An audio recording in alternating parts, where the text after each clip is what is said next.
सारी माया किसकी है? ऊपर वाले की है।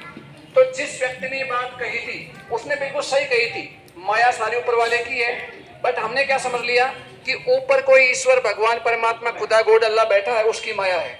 जबकि उनका उद्देश्य समझाने का ये था कि जो भी माया है हमारी बॉडी में सबसे ऊपर क्या है? ब्रेन, मस्तिष्क, दिमाग। जो भी माया सारी इसकी माया है। आज हवाई प्लेन उड़ रहा है, मोबाइल से बात हो रही, टीवी चल रहा है, कैमरा बनाया, फोटो लेते हैं, सब कुछ किसकी माया है? ऊपर वाले की। किसकी माया है? ऊपर वाले की। हम किसी बात को समझते हैं, किसकी माया है? ऊपर वाले की। तो इस ऊपर वाले में कितनी शक्ति है, कितना चमत्कार है, मैं अभी आपको दिखाऊंगा।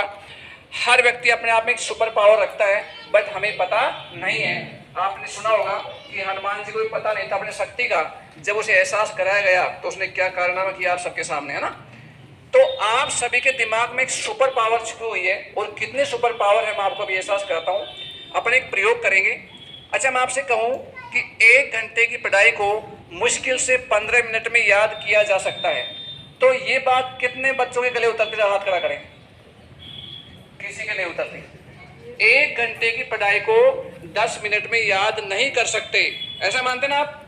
बट ऐसा कर सकते हैं। तो आपको एक प्रैक्टिकल डेमो दिखाता हूं मैं कि ऐसा होता है नहीं होता है। इस डेमो में आप सभी लोग सम्मिलित होंगे, अपन सभी गुरुजी भी सम्मिलित होंगे। अपन क्या करेंगे, यहाँ पे बहुत सारा डाटा लिखेंगे, कुछ भी। मैं 2 प्रकार के डेमो दूंगा आपको।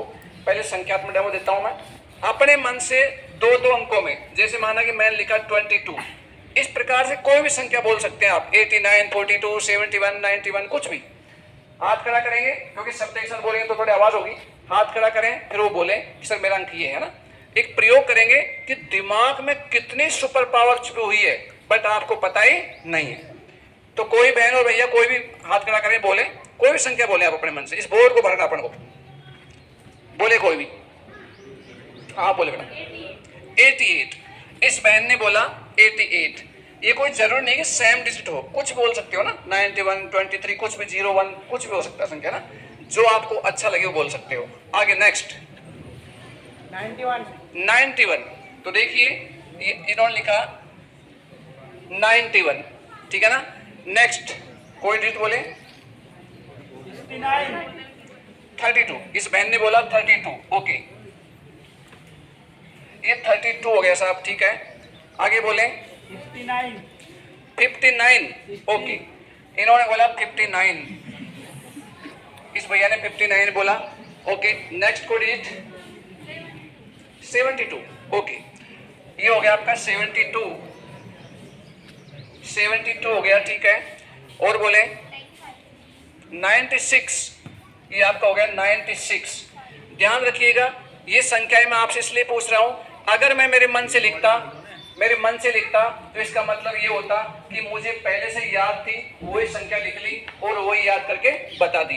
अब आप ये संख्या बोल रहे हैं, इट मीन्स ये तय है कि ये संख्या मुझे पहले से याद नहीं है। आप बोल रहे हैं, उसे मैं याद करके बताऊंगा कि कितना स्पीडली इनको याद किया जा सकता है ना। तो नेक्स्ट आगे बोले कोई, बोली 52। ओके, ये आपका हो गया 52, ठीक है। नेक्स्ट बोलिए आप आगे। 52 हो गया। 41। ओके, ये डिजिट बोला आपने 41, ठीक है। और बोलिए 44 हो गया। 41, ये आपका हो गया 41, ठीक है। नेक्स्ट बोले आप 99। ओके, ये आपका 99 हो गया। एक दो लाइन और लिख लेते हैं 95। इस बहन ने बोला 95, ठीक है, 95 हो गया। और बोलिए 77, ठीक है,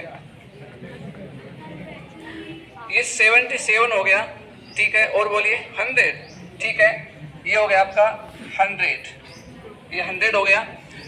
नेक्स्ट कोई डिजिट बोलिए। चलो इस पे देख, इसी में देखें और लिखें, इसी में देख ले। अब देखिए, मेरी तरफ से चाहे पूरा बोर्ड भर सकते हैं, तकनीक वही काम करती है। अब ये संख्या आपने बोली है, इतना सारा डाटा आपने बोला है, ठीक इसी क्रम में अगर आपको याद करना पड़े, ठीक इसी क्रम में, एक क्रम भी उल्टा सुल्टा नहीं होना चाहिए, इस प्रकार से आपको याद करना पड़े, तो लगभग कितना समय आपको याद करने में लग सकता है। एक आइडिया मैं ये कहूँ आपसे, चाहे 100 बार रटो इसको, चाहे 50 बार रटो, याद करना है ना, चाहे टाइम कितना ले लो, परफेक्ट याद करना है। तो इस प्रकार से याद करना हो तो लगभग कितना समय आप मानते हैं कि इससे कम में तो ये संख्या याद हो ही नहीं सकती। एक मोटा सा आइडिया क्या मानते हैं आप, बताइए जरा। 5 मिनट। इसको उल्टा ही बोलना है, उल्टा क्रम। जैसे मैं कहूँगा 0 0 1 7 7 5, ऐसे उल्टा क्रम बोलना आंख बंद करके, ठीक है।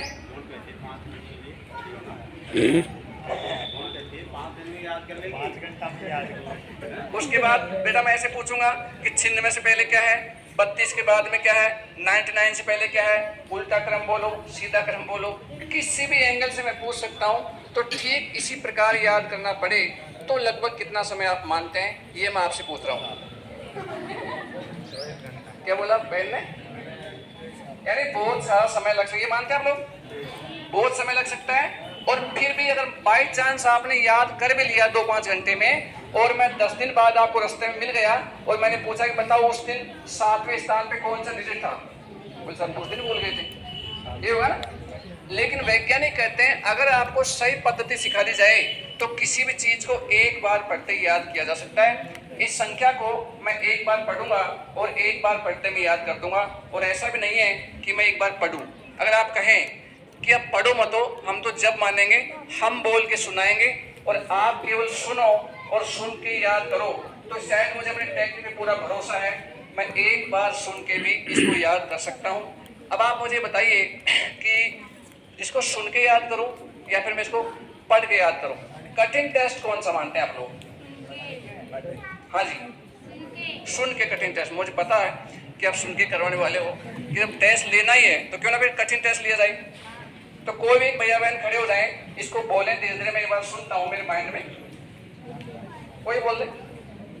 हाँ भैया बहन खड़े हो जाएंगे, कोई बोल, इनको बोलते मैं सुनता हूँ बेटा, बोलिए। 22 ओके, नेक्स्ट 91 ठीक है, 32 ओके, 59 ठीक है, 72 ठीक है, 96 ओके, 52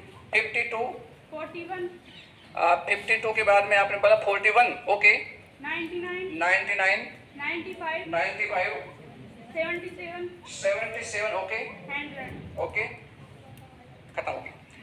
देखिए संख्या और भी होती तो हम और भी कर लेते, ये तो आपने बोलना है बंद कर दिया। क्या लगता है आपको संख्या याद हो गई मुझे? कितने बच्चों को लगता है? खड़ा करें। किसी को भी नहीं लगता, ऐसा हो नहीं सकता, है ना। लेकिन जो बुद्धिजीवी है उन्होंने क्या कहा है, नथिंग इज इम्पॉसिबल, यानी कोई चीज इम्पॉसिबल नहीं है। क्योंकि इम्पॉसिबल का आप स्पेलिंग देखें क्या है, IMPOSSIBLE, ये है ना। लेकिन चीजों को देखने का दृष्टिकोण बदल जाए ना तो चीजें अपने आप बदल जाती है। आप दृष्टिकोण बदलो, इसको तोड़ के पढ़ो, आई एम पॉसिबल। जो शब्द ये कह रहा था कि नथिंग मतलब पॉसिबल नहीं हूँ, इम्पॉसिबल हूँ, और तोड़ के पढ़ा, दृष्टिकोण चेंज किया, देखने का नजरिया बदला, क्या बोलने लग गया, आई एम पॉसिबल। मैं तो संभव हूँ, बशर्ते प्रयास करने की जरूरत है। जिस सर ने भी कहा कि सागर में मोती छिपे होते हैं, बट गोताखोर चाहिए ढूंढने के लिए ना, बिना प्रयास के कुछ भी नहीं मिलता। तो एक बार बोला गया इस संख्या को, आप चेक करो, मैं बोलता हूँ, सबको दिख रहा है? ये संख्या है 2 2 8 8 9 1 3 2 5 9 7 2 5 2, जहाँ गलती हो सॉरी 9 6। इस बहन ने कहा कि नहीं है, अब मुझे पता लगे ना, मैं ध्यान से देख रहा हूँ, देख रहे हो आप, ठीक है ना।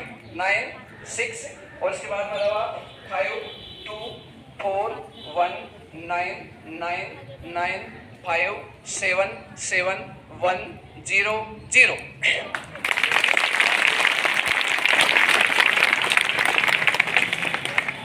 मेरे 12 साल का बच्चा है और आपको पता है कि मैं इसी गांव का हूँ। कितने भैया बहन मुझे जानते हैं? हाथ खड़े करना। काफी लोग मुझे जानते हैं। मेरा एक बच्चा है 12 साल का है, दिव्यांश आर्यन उसका नाम है। और क्यूब और स्क्वायर अपने याद करते ना, घन और वर्ग कितने याद हो सकते हैं बताओ? किसी टीचर को कितने याद हो सकते हैं? 20 25 30। क्यों क्यूब तो याद होते नहीं है, पता नहीं 3 बार मल्टीप्लाई करना पड़ता है। उस बच्चे को 500 तक के क्यूब याद है, आप मिल सकते हैं। ये छवि बेटा तो हमारे पड़ोस में है तो जानती भी है। तो जैसे आप कहोगे ना कि 491 मल्टीप्लाई 491 मल्टीप्लाई 491, आप बोल के बंद होंगे, वो उत्तर बोल देगा आपको इसी तकनीक के थ्रू, है ना। अच्छा उल्टा बोला जाए, उल्टा बोलवाओगे? ठीक है, चेक करते हैं उल्टा। उल्टा क्रम इसका ये है 0 0 1 7 7 5 9 9 9 1 4 2 5 6 9 2 7 9 5 और उस पहले अराउंड 2 3 1 9 8 8 2 2।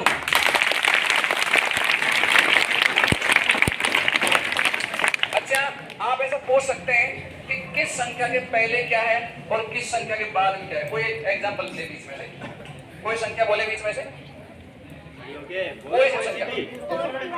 अब बेटा पूछे 8वें नंबर की संख्या। अच्छा 8वें नंबर की संख्या कौन सी? 52। किसके पहले बाद में कैसे, यानी आप कैसे भी अटकाने का प्रयास करके पूछ सकते हैं, आंसर आपको बिल्कुल सटीक आएगा, है ना। तो एक तो होता सर्टिफिकेशन, है ना, और सही है